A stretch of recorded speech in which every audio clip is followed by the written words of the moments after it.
This is a map of the area. You can see there's a large inland sea. Some people call this the Salish Sea. There's a line that cuts right up through the middle of the sea.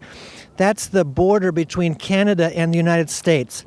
Puget Sound is the part of the Salish Sea that's down in the United States, and Seattle is just off of the Puget Sound. You can see a little bay sticking in towards Seattle from there, and that's where we are at the mouth of the Duwamish River. The first person we're going to talk to today is James Rasmussen. James, you're with the Tribal Council of the Duwamish Indian Tribe, is that correct? Absolutely, that's great. And so what does the Tribal Council do? What sort of a body is that? Tribal Council is the elected body who represents the Duwamish tribe. We are the first people of this area. When the Creator basically brought people into this area, they put people into each place where people should live. And this is where Duwamish people were put. Well, then, can you tell us a little bit about this site and the relationship of this place to your people? This site is right on the old river. This is one of the only last places where the old river actually exists, is right here. This site used to be a huge wetland that crossed all the way across to Beacon Hill, across the other side.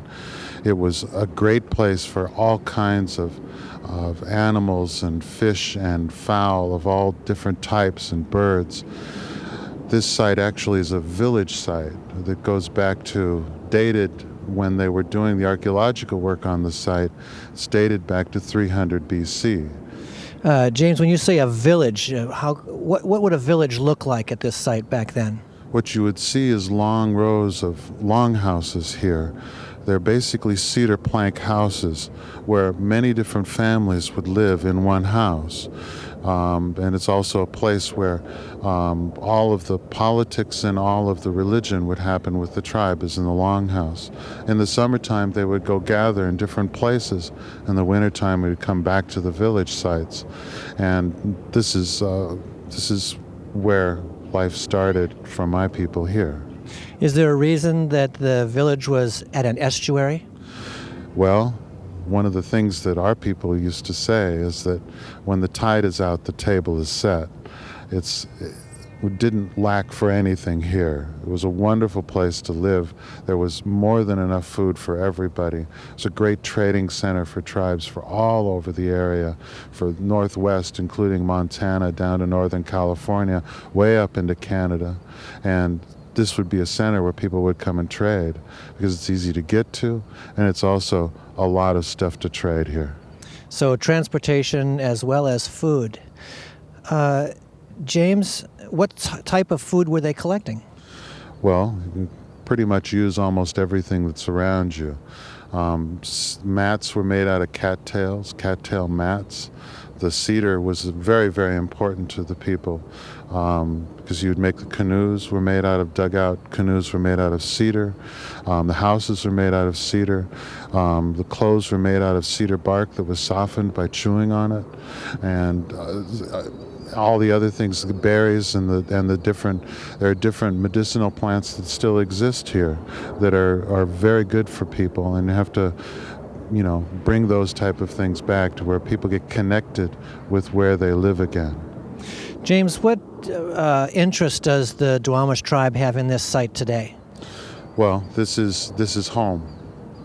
And this is home, and that's something that's hard for me to relate to somebody like you or sometimes other people, because it's a sense of home for me that goes back generations and generations and generations. This is a place that my ancestors have walked and been thousands of years ago.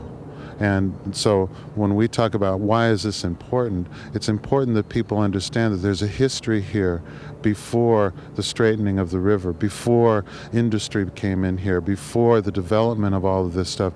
There's a whole nother history, a whole nother way of looking at the way humans and animals and everybody interact. One of the things that's real important in my culture is that in the old days, back in the real old days, not just the ones that we can remember or write about, but the days that go beyond that, people used to be able to talk to animals, and animals used to be able to talk to people. And everything here is interconnected, and it even goes beyond the plants and the animals. the stones have memories. The dirt have memories. All of those things are connected. And James, what are the future plans for the Duwamish tribe in this area? Well, kind of like the river, we're striving to survive. Right now, we're not recognized by the federal government, even though we were recognized for a little while. We're still in a struggle for recognition, and that's an important fight for us. But we're also putting together a Longhouse and Cultural Center, which is just across the street from this site. And one of the things that we hope to be able to do there is to be able to tell the story of the history of this area so that people understand that it's their history now too. It's not just ours because we're Native people, but it's their history because they live here, and they have to understand that connection so that we can actually really save some of the stuff that's here. Because without that connection, it's difficult to understand.